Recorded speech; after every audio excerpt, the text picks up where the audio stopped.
Menghentikan bukan berarti pengkhianatan. Reza Arab 2026. Hai, nice voice. Lu tidak bisa melupakan orang, lu cuma bisa menggantikannya. Gua nggak ngerti apa itu happiness tuh apa, gua nggak ngerti gitu. When I was with her, gue happy. So when she's gone, ya gue nggak tahu apa itu happiness lagi. Level kerinduan tertinggi gue adalah gue menjadi seorang pengecut. Iya, sampai ditinggal Lula. Gue nggak pernah ngeliat itu di dia, karena gue tidak pernah bisa melampiaskan itu. Nggak pernah, selalu gue simpen. Kapan ya bisa nemuin orang kayak Lula lagi? Kayak gitu-gitu. Ya bisa mau gimana lagi? Kan gue nggak bisa ngomong sama arwah ya. Anjir, gue bisa ngomong gitu coy. Gokil loh. Itu versi gue yang mana itu ya?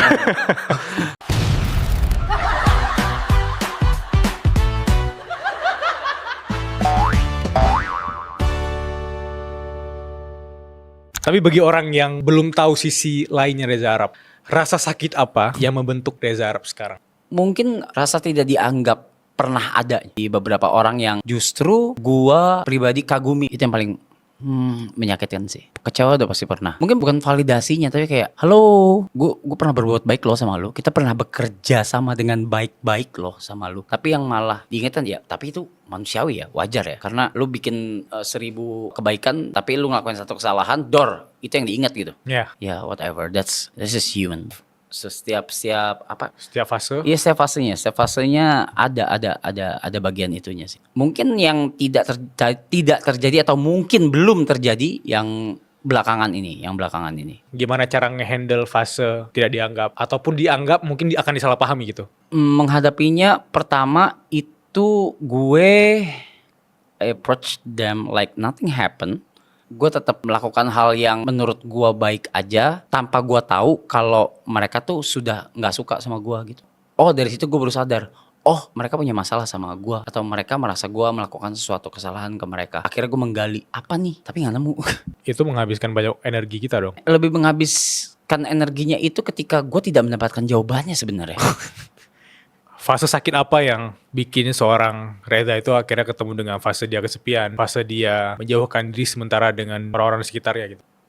Sebenarnya fase itu nggak pernah ada, karena banyak teman yang berusaha approach, tapi guanya yang malah menghindar, gue yang malah left out dari mereka gitu, karena gue merasa gue membutuhkan itu. Kalau gue tetap ada di situ, gue merasa itu akan merusak atau mengganggu environment tersebut gitu. Oke, I better gue cabut dulu deh sebentar gitu.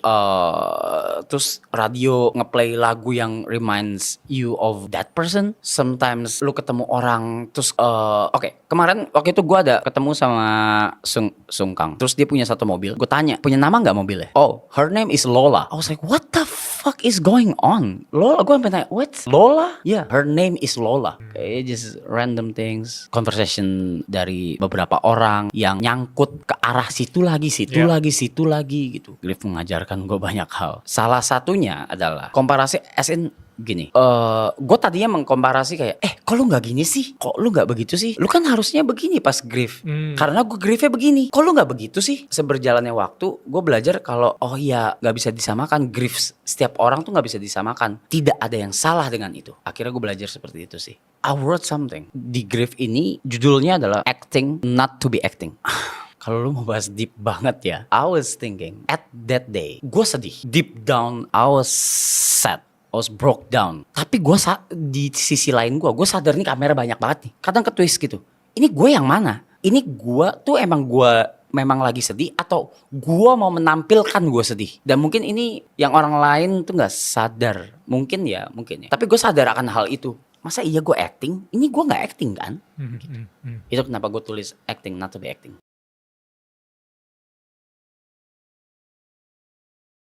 Oke, kalau balik ke sana itu justru yang menyadarkan itu adalah teman-teman terdekat. Tapi mereka mereka bahkan tidak memberikan solusi, tapi ngasih fakta. Faktanya ini orang udah nggak ada, Rap. Itu yang harus kau tahu. Ini orang udah nggak ada, sudah tidak ada di sekitarmu. Ini orang sudah tidak ada di dunia ini gitu. Dan itu yang harus lu sadari. Tapi kan gue tetap denial gitu. I ask everybody kayak dia di mana sih, lagi apa sih sekarang? Sampai kayak mempercaya hal-hal yang kayak I don't know, spirit communicator whatever call this, I don't know. Cuma buat memuaskan atau memvalidasi diri sendiri gitu. Apakah fase ditinggalkan oleh orang tersayang itu bikin seorang Reza itu berpikir bahwa gue harus jadi lebih baik tanpa hanya membuktikan ke orang lain tapi membuktikan ke diri gue sendiri? Justru bukan membuktikan, tapi I'm just gonna say legacy yang dia tinggalkan. Yaitu berupa pesan-pesan tipis, pesan-pesan yang singkat, pesan-pesan yang mungkin untuk beberapa orang tuh nggak penting gitu. Tapi for me, that matters. Salah satu contohnya adalah untuk tidak mengeluh all the time. Karena gue tuh selalu ngeluh all the fucking time. Aduh ini 10 hari ini gue harus ngapain? Aduh kayak hari ini akan ada 3 kerjaan, lalu syuting. Aduh. Gue selalu kayak gitu. Tapi gue nginget apa yang dia ngomong gitu. Ngapain ngeluh? Ujungnya kan harus dilewatin. How do you define happiness? I still couldn't find it. Masih berusaha kah? Berusaha dengan nanya ke orang-orang gitu. Kok lu bisa sih happy? How? Gini deh, orang yang paling terdekat sama gue lah, Cynthia. Dia sesimpel ke mall, terus dia beli snack, dia happy gitu. Terus tadi perjalanan ke bandara ke sini, dia tidur cuma 15 menit, dia happy gitu. Dia main game, dia happy. Kok bisa gitu? Temen gue yang lain olahraga, happy, kok bisa gitu? Gue nggak ngerti. Gue nggak ngerti apa itu happiness tuh apa, gue nggak ngerti gitu. When I was with her, gue happy. Dengan sesimpel dianggap ada. Itu aja gue udah happy gitu. Dianggap ada dan dibanggakan sama beliau tuh gue happy gitu. So when she's gone, ya gue hilang arah lagi. Ya gue nggak tahu apa itu happiness lagi, dan berusaha mencari lagi, jatuhnya membandingkan, mau tidak mau membandingkan. Dan siapapun itu yang sudah berusaha masuk dan yang mungkin kedepannya akan ada, itu akan jatuhnya dibandingkan gitu, mau tidak mau. Mau gue secara sadar atau nggak sadar akan membandingkan gitu dengan beliau. Level kerinduan tertinggi gue adalah gue menjadi seorang pengecut as in I need substances untuk melupakan. At least ketika gue mengingat atau merindukan, I drink to forget. And when I know that's not a good move, ya akhirnya sekarang gue lari. Jadi sekarang gue belajar untuk nggak bisa dilupain, tapi itu akan terus hidup di dalam diri lu. Anjir, gue bisa ngomong gitu coy. Gokil loh. Ih, gila. Itu versi gue yang mana itu ya? Apa bedanya Reza yang dulu ke sekarang 30-an gitu? Tentang etos kerja, the way you see money, the way you see your team gitu. Kalau soal duit dari dulu sampai sekarang sama, masih sama, tidak ada bedanya. Yaitu gue tidak pernah menganggap uang itu ada. Gue tidak pernah bekerja untuk uang. It sounds so bullshit. Walaupun gue apapun butuh uang, semua manusia tuh butuh uang. Tapi gue tidak tahu jumlah uang gue berapa. Gue nggak tahu. Dan itu gue udah omongin ke mana-mana kalau gue tidak pernah tahu jumlah uang gue berapa. Exactnya gue nggak tahu berapa. Kalau etos kerja, kalau ego ya, dulu dangak banget. Cuma mungkin sekarang dangaknya pada tempatnya ya. Kalau dulu dangaknya tuh all the time gitu. Bahkan nggak recheck dulu, ini orang siapa sih? Mungkin kalau sekarang capek gue dangak. Walaupun kadang-kadang ego gue tuh dibutuhkan. Ego gue yang besar ini kadang-kadang dibutuhkan untuk mengambil sebuah keputusan. Semua kerjaan yang sampai detik ini gue lakukan itu membutuhkan keputusan gue. Jadi gue menempatkan ego gue pada tempatnya aja.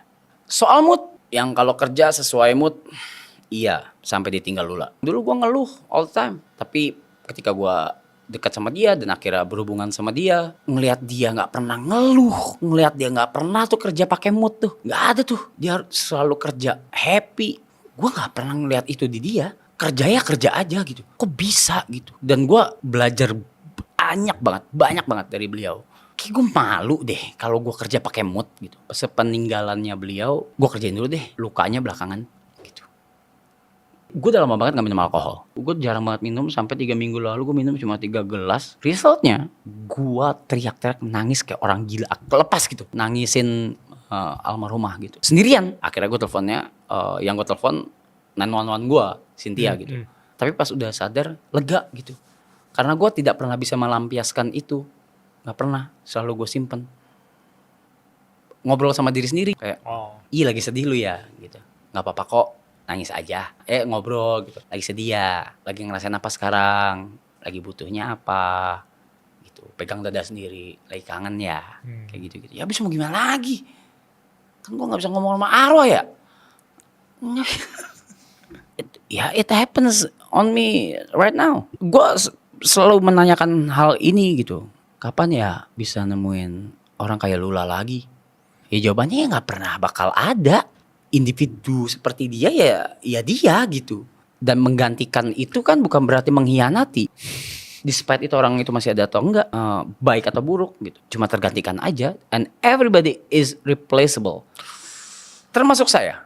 Kalau gua tidak bisa memimpin tim gua dengan baik di maraton, ya gue bisa digantikan oleh siapapun dan wajib untuk digantikan. Everybody is replaceable. Jadi ketika lu di posisi lu harus menggantikan individu yang tadinya lu mau lupakan, pengecut aja sih. Menghentikan bukan berarti pengkhianatan. Reza Arab 2026.